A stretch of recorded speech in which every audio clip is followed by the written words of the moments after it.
सर्वांना नमो बुद्धाय जय भीम।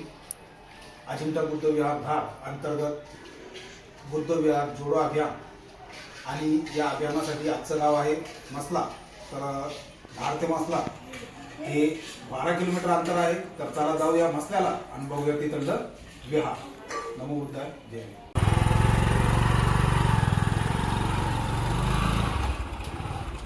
अजिंठा बुद्ध विहार धार YouTube channel.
नमो बुद्धाय जय भीम। अजिंठा बुद्ध विहार धाड अंतर्गत बुद्ध विहार जोडो अभियान या अभियानासाठी आजचं गाव आहे मसला बुद्रुक। आणि आपण बघू शकता की इथे धर्मोपासक उपासिका ज्येष्ठ उपासक उपासिका इथे एका आवाजावरती एका अनाउन्समेंटवरती सर्वजण जमा झाले। कारण धम्माची चळवळ आणि बाबासाहेबांचे विचार यांच्या अंगी जे पेरले गेलेले आहे बुद्ध विहार जोडो हे अभियान चालू केलेलं आहे। तर सर्वप्रथम इथले जे विहार आहे त्या विहारामध्ये आपण ज्येष्ठ उपासिका तर धर्ममित्र यांच्या वतीने तथागत भगवान गौतम बुद्ध आणि बाबासाहेबांच्या प्रतिमेसमोर मेणबत्ती अगरबत्ती प्रज्वलित करून या अभियानाच्या कार्यक्रमाला सुरुवात करणार आहोत।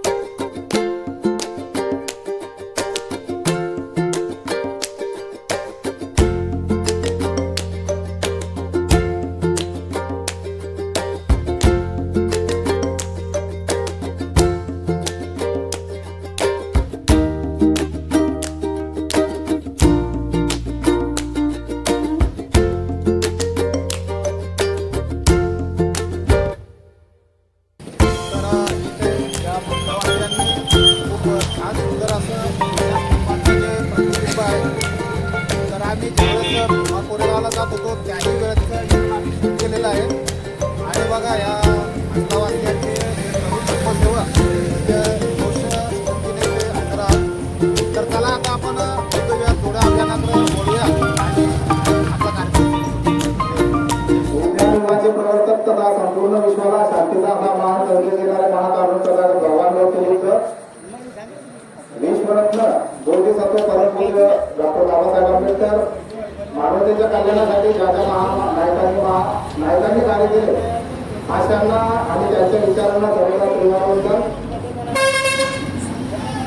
आज तुमच्या गावामध्ये अजिंठा बुद्ध विहार धाड अंतर्गत बुद्ध विहार जोडो अभियानासाठी मी डॉक्टर प्रवीण चंद्र बोर्डे धर्मसेवक तसेच प्रचारक बुद्ध विहार जोडो अभियानासाठी आपल्या गावात आलेलो आहोत।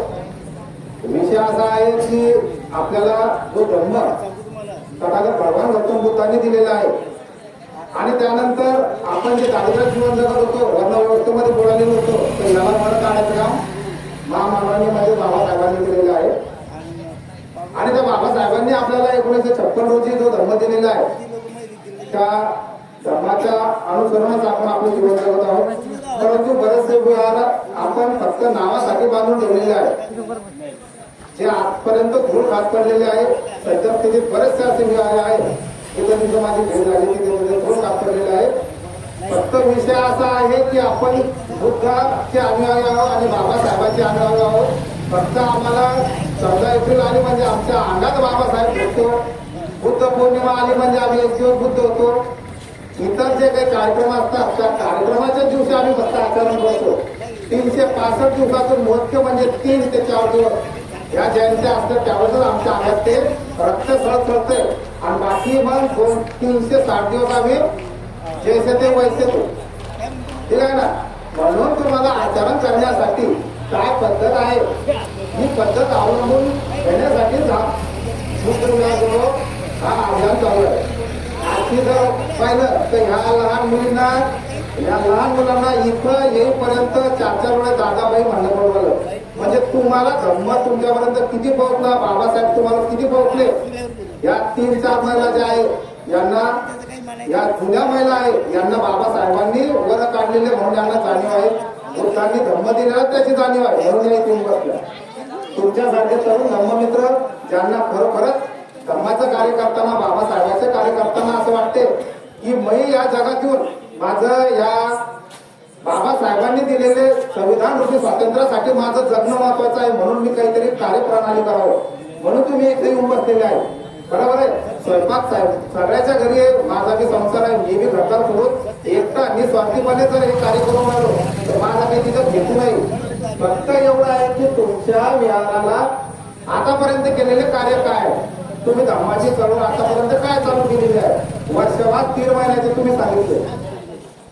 किती उपासक उपासिकांनी वर्षवासाला आले, ग्रंथ पठण केला, ग्रंथ समाप्ती कोणत्या पद्धतीने केली, दर महिन्याला तुमची पौर्णिमा होती का, पौर्णिमा होती तर कीर्तन होतं का, हे सामान्य प्रश्न आपल्याला पडणार आहे.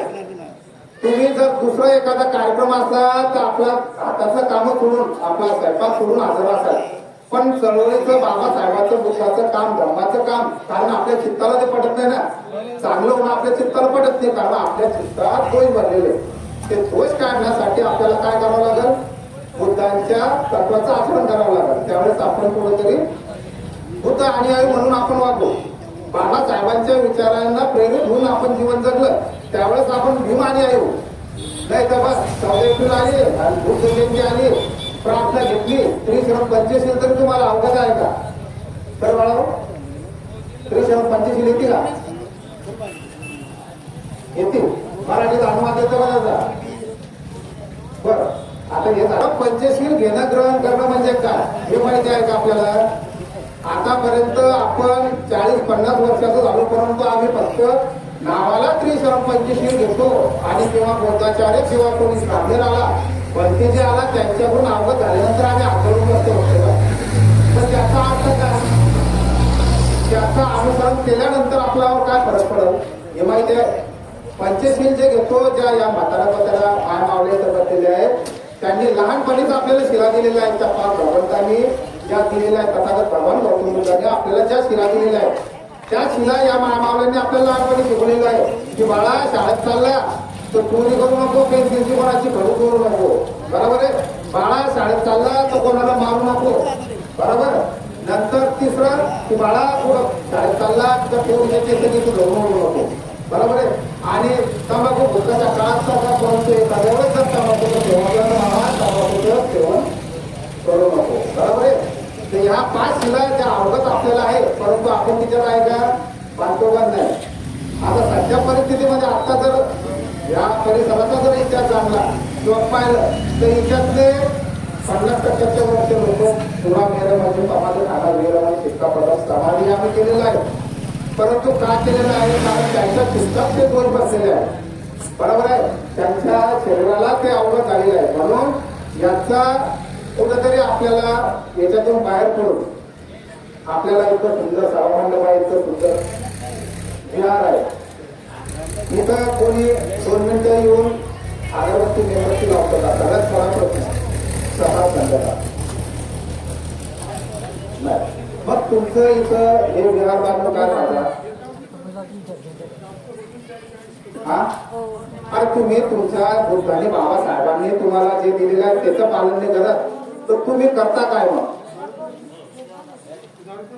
मग आता मला सांगा या पाच शिलाचं जर पालन नाही केलं तर आपला जीव गुणगुणामध्ये आहे बरोबर आहे त्याच्यातूनच आपल्याला बाहेर पडणे मग याच्यासाठी काय करणे आपल्याला हे असे चंद्रून धम्मपोर हे जे आहे यांच्यावर संस्कार टाकायचे आहे बरोबर आहे हे जर पडले या पोरांवर जर संस्कार टाकले तर हे पुढं भविष्यात मोठे उपासक बनतील यांच्याकडून तुमचं गाव घडत बरोबर आहे आता यांच्यावर संस्कार टाकले तुम्ही तिथं येऊन बसून राहिले बुद्धाचं नाव नाही बाबासाहेबाचं नाव नाही काहीच नाही तर त्यांच्यावर काय संस्कार होतील तुम्ही जर इथे येऊन आले इथं 2 पुस्तक घेऊन बसले सुंदर असं छान सगळ्या ते लावलेले 2 पुस्तकं त्रिश्रम पंचशील जर इथं म्हटलं अवगत केले ते ह्या लेकरांवर काय संस्कार पडतील का नाही म्हणून आपलं प्राथमिक कर्तव्य की आपल्या पोरांना घडवायचं यासाठी काय करणे आपल्याला यांना श्रावण शिबिर घडवायचं म्हणजे त्यांना बुद्धपत्र करायचं बुद्धपुत्र ज्यांच्या अंगावर शिवर असतं ते बुद्धपुत्र 10 दिवस यांना शिबिराला पाठवलं तर हे कुठं ना कुठं बुद्धाचा आरसा ज्याला म्हणतात ते पाहायला लागलं यांना पाहायला म्हणजे हे तुम्हाला येऊन सांगतील मावं मी असं केलं पप्पा मी असं मला तिथं शिकवलं ठीक आहे तर असे 10 दिवस आपल्या जीवनातले बुद्ध धर्माला द्या तुमचं तर झालं माझं पण झालं पण ह्या मुलांवर संस्कार टाकले तर तिथून आपला समाज परिवर्तन होऊन समाज घडत बरोबर आहे मग 5 शिलाचं पालन केल्यानं जर एवढा आपल्यावर परिणाम होतो तर मग करायचं काय नाही त्याला काय तंत्रमंत्र लागतं तर पैसे टाकायला लागतं की चला मग काहीतरी आपण पैसे मागायला आलो किंवा पैसे द्यायला आलो बघा हे असं असतं चांगलं सांगायला गेलं म्हणजे आवडत नाही आम्हाला वाईट विचार जर सांगितले तर इथं जागा बसणार नाही बसायला बरोबर आहे पण चांगले विचार जर सांगायचे ऐकायचे तर आम्हाला वेळ नाही बरोबर आहे आणि मोबाईल मध्ये ते इतके मग्न झालेले आजची पिढी बरोबर आहे जर झालं की मोबाईल जास्त झालं आणि जरा अभ्यास चालू झाला तर आम्ही बारावीची परीक्षा आता तोंडावर आलेली काय अभ्यास करतात काय वाचन करतात कसा अभ्यास करतात बरोबर तर माझं तुम्हाला एवढं छान सुविधा आहे इथं रोज सायंकाळी सकाळी जर अगरबत्ती मेणबत्ती लावली आणि त्रिश्रम पंचशील जर ग्रहण केलं तर मूळ तुमच्यात परिवर्तन होईल आणि तुमच्या मुलांवर ज्या काही संस्कार विधीचे पुस्तकं जे आहेत ते माझ्याकडून तुम्हाला मिळणार आहेत फक्त एवढं आहे की तुम्ही परिवर्तन करण्यासाठी समक्ष व्हा म्हणजे तुम्हाला कुठेतरी चाललं तुम्हाला तुमच्या चित्ताला पडणारे प्रश्न किंवा तुम्हाला त्यातून मिळणारा आनंद हे मिळणार नाही तुम्हाला अनेक अल्प वर्ष चित्तामध्ये जे आहेत ते द्वेष राहणार आहेत आणि जिथेही तुमचं चित्त उभं होईल त्या चित्तामध्ये तुम्हाला ते द्वेष दिसतील म्हणून आतापासून धम्माचे आचरण करायला लागा आचरण केल्याने तुम्हाला काय होईल की तुमचं परिवर्तन घडेल आणि त्या परिवर्तनातून तुमचं चित्त हे शुद्ध होईल आणि तुम्ही धम्माच्या मार्गाने जातात मला या बुद्ध अभियानासाठी मी वैयक्तिक फिरून आलो माझा एकट्याचा संकल्प होता 1 तारखेला इथूनच गेलो आम्ही भीमापूर गावाला त्या भीमापूर गावाला विजयस्तंभापुढे मी संकल्प केला की पहिला माझा मी स्वतः आजचे 3 वर्ष झाले आमच्या गाडमध्ये उपा 90% बाहेर पडलेला आहे आणि आमच्या वर्षावासाचा जर तुम्ही एक 2 कार्यक्रम बघितले तर तुम्हाला असं जाणवेल की हे धाडकं स्वतंत्र झालं हे कशाबद्दल हे धर्माचं आचरण केल्यामुळे तुमच्यासारख्या उपासिका ज्येष्ठ उपासिका यांचं मार्गदर्शन लाभलं आणि ही चळवळ त्याला म्हणून आपण हे चालू ठेवली म्हणजे चळवळमध्ये काय फक्त धर्म सांगणे धर्म आवड करणं प्रत्येकी तुम्हाला पायचान भेटतील बरोबर आहे धर्माचं आचरण करायचं म्हटलं म्हणजे का आपल्याला प्रवचन घ्यायची का नाही परंतु आपल्या लेकरांना 10 दिवशी प्रवचन दिल्यानंतर तुम्ही त्यांच्यावर संस्कार पडले की मग ते तुमच्यावर उतरतील अशी माझी संकल्पना आहे त्या संकल्पनेला आपण सर्वांनी साथ द्या आणि प्रत्येक माणसाने विहारात येऊन अगरबत्ती मेणबत्ती लावून आपल्या धर्माचं आचरण करायचं त्रिश्रम पंचशील ग्रहण करायचे आहे आता मी तुम्हाला काही प्रश्न विचारतो त्याचं तुम्ही उत्तर द्यायचं आहे आणि वर्षवास किती महिन्याचा असतो 3 महिन्याचा आधी तुम्ही एखादा ग्रंथ वाचायला कोणता ग्रंथ वाचता तुम्ही बुद्ध आणि धर्म किती वर्ष झाले याच वर्षी ठीक आहे सुरुवात झाली समजा आहे ना आता सुरुवात झाल्यानंतर पुढचं जे आहे ते कार्यक्रमाचं किंवा वर्षाचं तर काय राहू शकतं पुढच्या वर्षी. आता येणारा जो वर्षावास आहे तर ह्या वर्षावासमध्ये पण तुम्ही ग्रंथाचं पठण करताल का? बरं, ग्रंथाला किती जण उपस्थित राहतात इथे उपासिका? 10, 12, 15. बरं ठीक आहे. हा म्हणजे तुम्ही वर्षवासाच्या काळखंडामध्ये समजा ग्रंथाचं पठण करता पण आचरण करता का? मग पठण केलं म्हणजे झालं असं नाही, आचरण करता का? कारण वर्षवासाचा जो कालखंड असतो 3 महिन्याचा म्हणजे 90 दिवसाचा परिपूर्ण आपल्या चित्ताला शुद्ध करण्याचा तो कालावधी राहतो. त्या 3 महिन्याच्या कालावधीमध्ये जर आपण चित्ताला शुद्ध करण्याचा प्रयत्न केला तर तो चित्त आपल्याला वर्षवासाच्या समारंभात किंवा संपन्नाच्या शेवटच्या महिन्यामध्ये ज्याला आपण कोजागिरी पौर्णिमा होतो तुम्हाला तुमच्यामध्ये पडणारा प्रकार स्वतःमध्ये लोकांचं नाही पाहिलं तर स्वतःमध्ये म्हणून तथागत भगवान गौतम बुद्ध म्हणतात की स्वयंप्रकाश होतो है ना. तर असा तो विषय आहे. तर सर्वात प्रथम जे वयोवृद्ध आहे 40-35च्या वर तरुण धर्ममित्र त्यांची काही गरज नाही. जे पहिले ते 10वी पर्यंतचे जे विद्यार्थी आहेत ते खास मेन आपले त्यांच्यावर धर्माचं आपल्याला आचरण करून घालायचं म्हणजे ते पुढे चालून वटवृक्ष होईल आणि ते त्यांच्या माध्यमातून धर्माचे कार्य बाबासाहेबांचे विचार करत चालतील. म्हणून लहान धर्मसेवक जे आहेत जे 7वी 8वी 9वी 10वी यांच्यावर संस्कार टाकणं महत्वाचा विषय आहे. धर्म त्यांना समजून सांगणं महत्वाचं आहे. बाबासाहेब समजून सांगणं महत्वाचे आहे त्यांना. त्यावेळेस त्यांचं परिवर्तन ईश्वरत्न डॉक्टर बाबासाहेब आंबेडकरांनी ज्यावेळेस विचार केला की माझा समाज अजूनही मागे ज्यावेळेस 56ची धर्मदीक्षा दिली त्यानंतर बाबासाहेबांनी विचार केला की यांना बुद्ध धर्म कळायला आणखी बरेच वर्ष लागतील. म्हणून त्यांनी एक ठरवलं की 7 दिवसाचा हप्ता असतो 7 दिवसातून रविवार त्यांनी धम्मदिवस म्हणून पाळा सगळ्यांना आवाहन केलं होतं. कोण धम्मदिवस म्हणून पाळतं रविवारी? कोण येत नाही. मी सांगतो ना आमच्या विहाराच्या मार्फत आम्ही धम्मदिवस पाळतो. आम्ही प्रत्येक दर रविवारी आमच्या विहारातून चालणारे भाषण असो धर्मगत असो बुद्धगीते असो कीर्तन असो याचा वेगळाच अनुभव तुम्हाला द्यावा. तर माझं तेच म्हणणं आहे हे जे 4थी ते 10वी वयोगटातील जे विद्यार्थी आहेत यांच्यावर तुम्ही जोपर्यंत संस्कार टाकत नाही त्यांना इथं आणून बसवत नाही त्यांना त्रिश्राम पंचशील देऊ करत नाही त्यांच्या पुढे पुस्तकं ठेवत नाही तोपर्यंत ते उपस्थित आहे. मग त्याच्यासाठी तुम्हाला घरातून परिवर्तन करायचं. त्यांना बाबा सकाळ संध्याकाळ नाही तो पंचशील बनव तो पाया कर तो वंदन कर 3 वेळेस मला सांगायला करायला त्यावेळेस तुझ्यात परिवर्तन झालं. त्याच्यात परिवर्तन झाल्यानंतर तो 7 वेळेस तुम्हाला म्हणतो की चला बुद्ध विहाराचं. पण असं परिवर्तन ज्यावेळेस तुम्ही त्यांना सांगता त्यावेळेस ते परिवर्तन झालं. म्हणून आपला जो बुद्ध विहार जोडा अभियानाचा तोच संकल्प आहे तोच उपक्रम आहे की आपण येणाऱ्या पिढीला कसं घडवायचं आहे. या पिढीला तुम्ही ज्यावेळेस धर्म सांगताल बाबासाहेब सांगताल त्यावेळेस खीरदाणीचा विषय सांगतो. खीरदाणी यावेळेस तुम्ही करायला गेले आमच्याकडे पण असंच होतं. मी स्वतः संकल्प केला की 20 किंवा 30 महिला जर ग्रंथ पठणाला येत असतील त्या 30 महिलांचं 30 पुरुषांच्या नावाची चिठ्ठी टाकायची. ज्याची चिठ्ठी निघत त्यांना 4 लिटरचं खीरदाणीला जेवढा खर्च येईल तो त्यांच्या वतीनं दूध साखर ड्रायफ्रूट तिथं आणून ठेवायचं पैशाच्या स्वरूपात एकच नाही.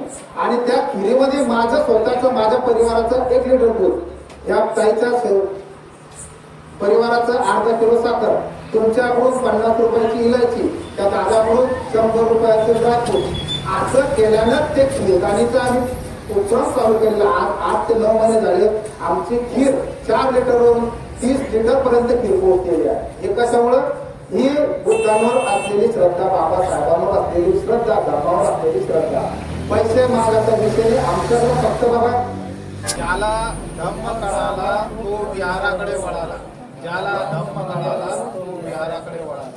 ज्याला धम्म कळाला तो विहाराकडे. आज मसला येथील हे सर्व उपासक उपासिका आणि धम्ममित्र यांची भेट घेतली.